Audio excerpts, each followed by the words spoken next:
Hello students, this is Abhishek here और स्वागत है आपका हमारे चैनल स्टडी क्लास पे। तो जैसा कि आपने थंबनेल में देख लिया है कि इस वीडियो में हम बात करने वाले हैं हिंदी भाषा शिक्षण। जी हाँ, प्रथम वर्ष का विषय हिंदी भाषा शिक्षण, जो ऑप्शनल सब्जेक्ट्स में से एक होता है, उसमें से ये हिंदी भाषा शिक्षण है। उसकी इकाई 1 हम आपके लिए लेकर आए। जी हाँ, तो ये हमारी इकाई 1 होने वाली है, जिसका नाम है हिंदी भाषा शिक्षण के उद्देश्य और कक्षा प्रतिक्रिया। यानी जो हिंदी भाषा पढ़ाई जाती है उसका उद्देश्य क्या है और इसकी कक्षा में क्या प्रतिक्रिया होती है। तो पहले बता दूं, ये इकाई जो है कुल 13 अंकों की है। जी हाँ, 13 मार्क्स की 13 मार्क्स की ये पूरी इकाई है। 13 नंबर मिलते हैं इस एक इकाई को पढ़कर। इसमें से 5 नंबर का एक सवाल, 3 नंबर का एक सवाल, 2 नंबर का एक सवाल और 3 एमसीक्यूज यानी वस्तुनिष्ठ प्रश्न उत्तर भी यहां से पूछे जाते हैं। दोस्तों ये बहुत ही महत्वपूर्ण वीडियो है, एंड तक देखना, मिस मत करना। बहुत सारे नंबर मिल जाएंगे आपको परीक्षा के इस एक वीडियो को देखकर। तो चलिए शुरू करेंगे, लेकिन शुरू करने से पहले वही छोटी सी रिक्वेस्ट कि यदि आप हमारे चैनल पर नए हैं, चैनल पे पहली बार आए हैं, तो चैनल को सब्सक्राइब करके बेल नोटिफिकेशन ऑल पर जरूर रखें। साथ ही साथ हमारे सोशल मीडिया हैंडल से फॉलो करें। हमारे इंस्टाग्राम का पेज है स्टडी क्लास का, इस वीडियो को डिस्क्रिप्शन में इंस्टाग्राम की लिंक होगी, जाके वहां पर देख लो, चेक करो। इंस्टाग्राम पे फॉलो जरूर करना वहां पर हमें, ठीक है। चलिए, क्योंकि वहां न्यूज नोटिफिकेशन ये सब मिलते रहती है। तो चलिए बात करते हैं, शुरू करते हैं हिंदी भाषा शिक्षण के उद्देश्य और कक्षा प्रतिक्रिया। लेकिन उससे पहले एक और छोटी इंफॉर्मेशन मैं आपको देना चाहूंगा, जो होगी इंफॉर्मेशन हमारे कोर्स को लेकर। जी हाँ, डीएलएड का बीएसटीसी का जो हमने कोर्स लॉन्च किया है, उस संपूर्ण कोर्स जो है सत्र 2023-24 के लिए हर सत्र में लाते हैं। तो आप कोर्स हमारा परचेस कर सकते हैं। डीएलएड बीएसटीसी का जो हमारा कोर्स है, जिसमें आपको notes, live classes, video lecture, ये सब कुछ उपलब्ध होगा। दिए गए व्हाट्सएप नंबर पर आप हमें मैसेज करके कोर्स परचेस कर सकते हैं। जी हाँ, इस नंबर पर व्हाट्सएप मैसेज करें, कॉल नहीं करना है, सिर्फ मैसेज, और वहां से आपको कोर्स की जानकारी मिलेगी, प्रोसेस, परचेस करने की प्रोसेस बताई जाएगी, सब कुछ मिल जाएगा। तो कोर्स परचेस करें और अपना परीक्षा में 100% 100% सफलता जो है वो प्राप्त करें अपने आने वाले डेट की परीक्षा में। तो चलिए शुरू करते हैं और बात करते हैं हिंदी भाषा शिक्षण विषय की। तो इसमें सबसे पहला, भाई भाषा का अर्थ क्या होता है, सवाल पूछा है भाषा का अर्थ क्या होता है, यानी what is the meaning of language. ठीक है, भाषा क्या होती है। सबसे पहले बात, ये हमारा हिंदी भाषा शिक्षण है। ठीक, तो भाषा तो है, लेकिन कौन सी भाषा, हिंदी भाषा।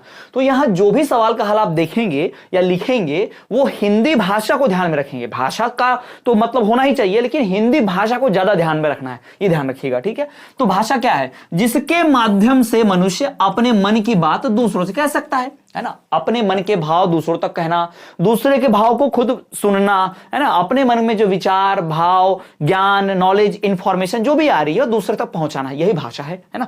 कि या लिखकर अभिव्यक्त कर सकता है, वो भाषा है ना। बोलकर, लिखकर, सुनकर, समझ लेना, ये सारी चीजों, बातें जो है, यही भाषा कहलाती है। ठीक, तो और अगर आपको एक और भाषा अगर देखने, मतलब डिफिनेशन जैसा कि यह हमारे विचारों की वाहक और एक दूसरे के समझने का सुगम साधन है। तो भाषा क्या है, एक दूसरे को समझने का साधन है। सुगम मतलब आसान रास्ता होता है। तो ये भाषा की परिभाषा जो है, डेफिनेशन जो है, आप लिख सकते हो। तो भाषा की परिभाषा, डेफिनेशन क्लियर हो गई। भाषा एक्चुअल में है क्या, तो भाषा जो है वो ऐसा साधन है जिसके माध्यम से हम मनुष्य अपनी बात को दूसरे तक पहुंचा सकते हैं, या अपने विचारों को उन तक पहुंचा सकते हैं, जानकारी साझा कर सकते हैं, या उनके विचार खुद समझ सकते हैं। तो ये जरूरी नहीं कि ऐसा ही लिखो, लेकिन आप इस हिसाब से बनाकर लिख सकते हो। ठीक, ये होगी भाषा की बात। आगे बढ़ेंगे, आगे बात करते कि भाषा की प्रकृति क्या होती है। भाषा की प्रकृति यानी नेचर ऑफ लैंग्वेज, लैंग्वेज का नेचर क्या होता है, भाषा की प्रकृति क्या होती है। तो भाषा की जो प्रकृति है वो निम्नलिखित यहां दी गई है। हमेशा कहता हूं, जब परीक्षा में सवाल पूछे भाषा की प्रकृति क्या है बताइए, तो आप सीधा उत्तर मत लिखिए, आप पहले थोड़ा सा थ्योरी लिखिए। जैसे भाषा की प्रकृति निम्नलिखित दी जा रही है, या जैसे यहां लिखा भाषा की प्रकृति निम्न है, ऐसा लिख दीजिए। उसके बाद कुछ पॉइंट्स बनाइए, जैसे भाषा सामाजिक वस्तु है, language is a social thing, है ना। भाषा एक सामाजिक वस्तु है, ये समाज में रहती है, समाज में बोलते हैं। जंगल में तो भाषा आपको नहीं देखी जाएगी, है ना। अब उनका भाषा होगा भी, लेकिन जंगल में भी जो रहेंगे वो ग्रुप में रहेंगे, तो उनका भी एक अपना समाज रहेगा, आदिवासी समाज है ना, तो वो भी उस भाषा का प्रयोग करेंगे। भाषा सर्वव्यापक है, भाषा आप अकेले नहीं बोलते, ध्यान रखिएगा। भाषा सर्वव्यापक है, यानी भाषा हर कोई समझ सकता है। हर कोई मतलब मनुष्य की बात हो रही है ना। तो भाषा जो है सर्वव्यापक है, हर कोई इसको सीख सकता है, समझ सकता है, ऐसा है। तीसरा, भाषा अर्जित वस्तु है, यानी भाषा लेकर कोई पैदा नहीं होता। भाषा जो है भाई वो पैदा हो नहीं सकते, लेके भाषा को अर्जित करना पड़ता है, हासिल करना पड़ता है, यानी कि सीखना पड़ता है। भाषा को क्या करना पड़ता है, सीखना पड़ता है। जैसे अभी हम हिंदी बहुत अच्छे से बोल पाते हैं, तो क्या बचपन में जब हम पैदा हुए थे सीधा हिंदी बोलना आता था हमको? जिनकी मातृभाषा हिंदी होगी तो सीख लिए होंगे, या जिनकी मातृभाषा हिंदी नहीं होगी वो बाद में हिंदी भाषा सीखे होंगे अपने स्कूल में, या थोड़े बड़े हुए तो आसपास के मोहल्ले में, है ना। तो यही ध्यान रखिए, भाषा जो है वो अर्जित करने वाली वस्तु है, इसको हासिल करते हैं।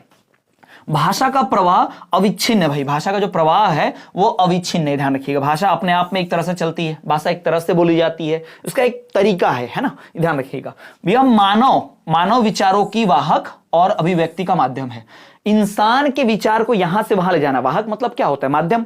तो भाषा एक माध्यम है, किसका, इंसान के विचार का। मेरे विचार मन में क्या आ रहे हैं, मैं जो दिमाग में सोच रहा हूं वही तो आपको बोल रहा हूं ना। तो ये कैसे पता चल रहा है, क्योंकि मुझे हिंदी आती है, उस हिंदी के माध्यम से मैं बोल रहा हूं, और आपको हिंदी आती है, उस हिंदी के माध्यम से आप मुझे समझ रहे हैं।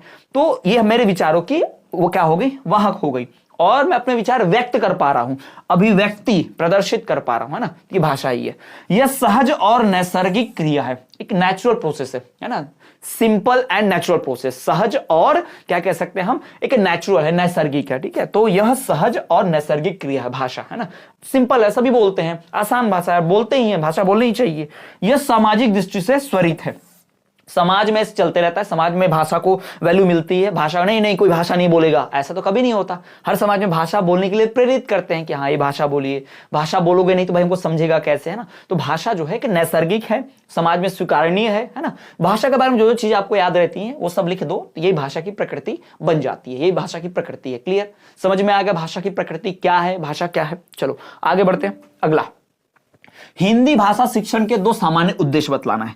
हिंदी भाषा शिक्षण के जो उद्देश्य होते हैं उनकी बात हो रही है। तो पहली बात, अगर आपको पूछा हिंदी भाषा के सामान्य उद्देश्य बतलाइए, तो आप लिखेंगे हिंदी भाषा के जो सामान्य उद्देश्य है वो निम्नलिखित दिए जा रहे हैं, नीचे दिए गए हैं ना। तो हिंदी भाषा के जो उद्देश्य हैं वो निम्नलिखित हैं, ठीक। नंबर 1, पहला जो दिया हुआ है यहां पर, पहला जो उद्देश्य है क्या है, छात्र इस योग्य हो कि ये शुद्ध, सरल, स्पष्ट एवं प्रभावशाली भाषा में अपने विचारों को, भावों को व्यक्त कर सके, ठीक। पहला उद्देश्य, मतलब जो भाषा सिखाई जाती है, जैसे आपको हिंदी भाषा सीख रहे हैं, या आप जब टीचर बनोगे अपने बच्चों को भाषा सिखाओगे, तो आप इससे सिखाओगे कि आपका जो छात्र है, आपका जो स्टूडेंट है, वो भाषा अच्छे से या तो समझ पाए, या तो नहीं क्या, समझ भी पाए, बोल भी पाए, लिख भी पाए, पढ़ भी पाए, है ना।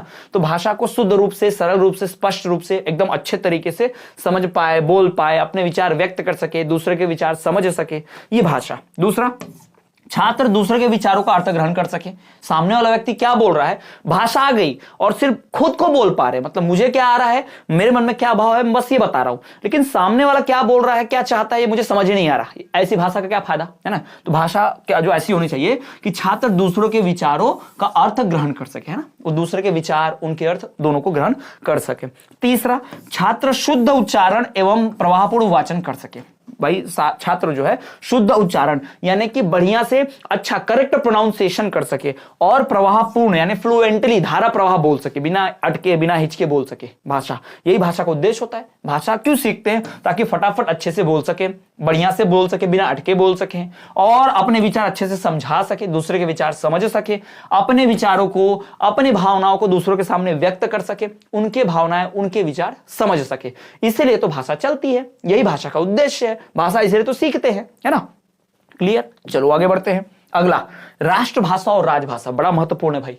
राष्ट्रभाषा क्या होती है, राजभाषा क्या होती है, ये तो बड़ा महत्वपूर्ण है। राष्ट्रभाषा और राजभाषा, तो पहली बात भाई राष्ट्रभाषा और राजभाषा की बात करते हैं, ठीक है। चलो इन दोनों को देखते हैं कि राष्ट्रभाषा क्या होती है और राजभाषा क्या होती है। तो सबसे महत्वपूर्ण बात भाई कि राष्ट्रभाषा और राजभाषा में लोगों को अंतर नहीं समझता। हिंदी हमारी राष्ट्रभाषा ऐसा सब बोलते हैं, पर भारत की कोई भी राष्ट्रभाषा नहीं है, ध्यान रखिएगा, ठीक है। राष्ट्रभाषा का मतलब पहले जान लो। किसी राष्ट्र की वह भाषा जो उस राष्ट्र के विभिन्न भाषा भाषियों द्वारा पारस्परिक व्यवहार के लिए सर्वसाधारण रूप में प्रयुक्त होती है, राष्ट्रभाषा कहलाती है। यानी ऐसी भाषा जो उस राष्ट्र के सभी लोगों द्वारा एक्सेप्ट की जाती हो, ठीक है, और सभी लोग उसको मानते कि हाँ इस भाषा को सब मैक्सिमम लोग जानते होंगे, अधिकतर लोग, और उसी भाषा का प्रयोग भी करते होंगे, तो उस भाषा को हम राष्ट्रभाषा बोलेंगे। पर हमारे देश में ऐसी कोई भाषा नहीं है जिसको सब लोग जानते हो। हिंदी को भी सिर्फ 40% लोग ही अपनी भाषा मानते हैं, याद रखिएगा।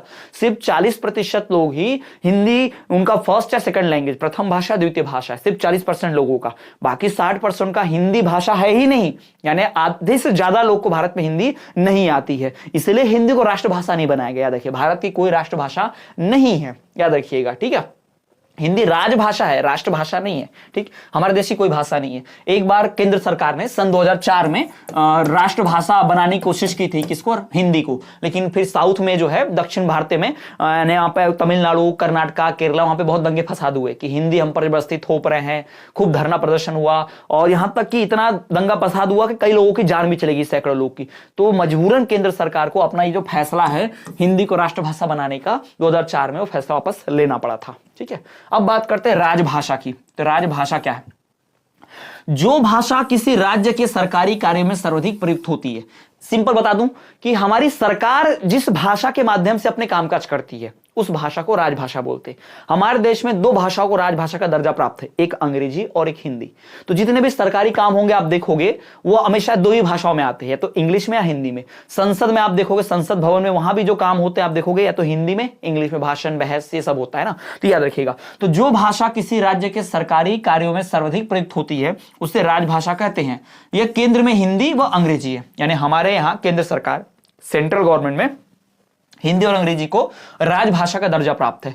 राष्ट्रभाषा कोई नहीं है, मात्र हिंदी और अंग्रेजी ही राजभाषा है। ठीक है, तथा भिन्न राज्यों में या क्षेत्रीय भाषा राजभाषा है। याद रखिएगा, राज्यों में क्षेत्रीय भाषा भी रखी जाती है, जैसे कि पंजाब में पंजाबी चलती है, गुजरात में गुजराती, महाराष्ट्र में मराठी, है ना। तो ये भाषाएं जो होती है वहां की क्षेत्र की भाषा है, उस क्षेत्र भाषा है, इसलिए उसको क्षेत्रीय भाषा बोलते हैं। यानी उस भाषा में भी वहां पे कामकाज होता है, ये ध्यान रखिएगा। जैसे अपना हिंदी इंग्लिश है, वहां पर हिंदी इंग्लिश और वो क्षेत्रीय भाषा में काम होता है। ठीक, ये ध्यान रखेंगे। तो ये हो गया राष्ट्रभाषा और राजभाषा। अब यहां पर एक और बात, राष्ट्रभाषा का क्षेत्र व्यापक होता है, ध्यान रखना। राष्ट्रभाषा का क्षेत्र व्यापक मतलब अगर कोई भाषा राष्ट्रभाषा बनाया, यानी जैसे हिंदी को बनाया, तो एकमात्र भाषा ऐसी हिंदी होगी जो 40-50% लोगों द्वारा बोली जाती है। यानी जो भाषा सबसे ज्यादा लोगों द्वारा बोली जाती है उसको ही राष्ट्रभाषा बना देते। तो राष्ट्रभाषा का क्षेत्र बहुत व्यापक होता है। क्यों? क्योंकि भाई पूरे राष्ट्र में बोली जाती है, पूरे राष्ट्र के अलग अलग क्षेत्रों में बोली जाती है, बहुत सारे लोगों द्वारा बोली जाती है। तो राष्ट्रभाषा का क्षेत्र व्यापक होता है। ठीक, यह जनसाधारण की भाषा होती है ना, आम लोगों की, आम आदमी की भाषा होती है। आम दिनचर्या जो होती है, रोज के जो कामकाज होते हैं इसी भाषा में होते हैं। ठीक, जबकि राजभाषा का क्षेत्र संकुचित होता है, सिर्फ सरकारी भाषा है। राजभाषा मतलब सरकार के कामकाज, तो सरकार के कामकाज सड़क पर थोड़ी होते, सरकार के कामकाज मार्केट में थोड़ी होते। सरकार के कामकाज या तो संसद भवन, पार्लियामेंट में होते हैं, कोर्ट में होते हैं। यानी सरकारी दफ्तर छोड़ दिया जाए तो फिर आपको जो राजभाषा है वो ज्यादा सुनने देखने नहीं मिलेगी, याद रखिएगा, है ना। खैर, अंग्रेजी के मामले में हमारा देश में अलग है, क्योंकि सारे स्कूलों में सब जगह आजकल अंग्रेजी का ही बोलबाला है ना। तो लेकिन फिर भी राजभाषा का क्षेत्र विस्तृत होता है, थोड़ा सिकुड़ा हुआ, छोटा होता है, जबकि राष्ट्रभाषा का क्षेत्र व्यापक होता है, बहुत बड़ा होता है। क्लियर? तो ये हो गया राष्ट्रभाषा और राजभाषा में अंतर।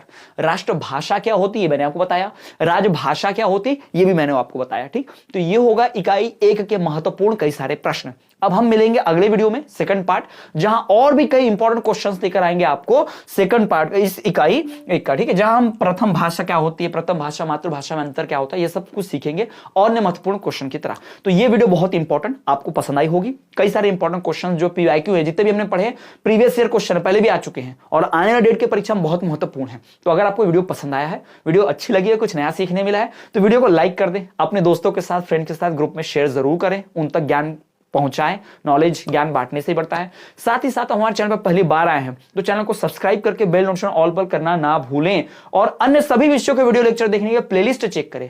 वीडियो को डिस्क्रिप्शन में जाएंगे तो हमारे टेलीग्राम के लिंक है, वहां से टेलीग्राम ग्रुप ज्वाइन कर ले। हमारा इंस्टाग्राम पे आप हमें फॉलो करें, इंस्टाग्राम की भी लिंक मिल जाएगी, इंस्टाग्राम पे जरूर फॉलो करें। वहां फैक्ट्स, न्यूज, वीडियो, बहुत सारी चीजें वहां पर इंफॉर्मेशन मिलते रहती है, तो हमें जरूर फॉलो करें। तो चलिए मिलते हैं आपसे अगले वीडियो में, तब तक देखते रहिए हमारा चैनल स्टडी क्लास और हमें आप अन्य सोशल मीडिया पे फॉलो करना ना भूलें, जैसे कि आप हमें फेसबुक, इंस्टाग्राम और टेलीग्राम पे फॉलो करना ना भूलें। हम हर जगह हैं।